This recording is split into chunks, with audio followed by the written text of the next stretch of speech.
Hello everyone, in this video we will learn how to add multiple slicer in Excel. So let's start some Excel and here you can see I have a sales data.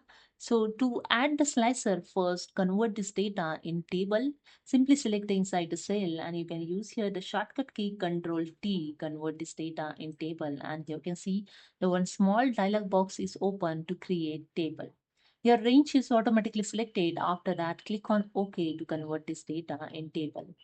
Now here I'm going to insert the slicer. Simply click on the table and go to the table design.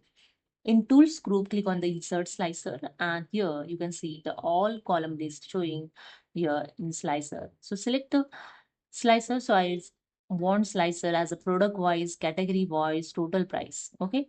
After that, click on OK and you can see the multiple slicer is inserted. Okay. When you click on the any product, you can see the filter is apply accordingly product.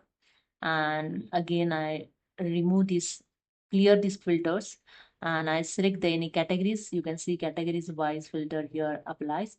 I clear the filter again, and as per total price, I select this 3066, and here you can see the total price filter also applied. Okay. So this is a way you can use the multiple products. That's it. Hope you understood. If you like this video, please subscribe. Thank you so much.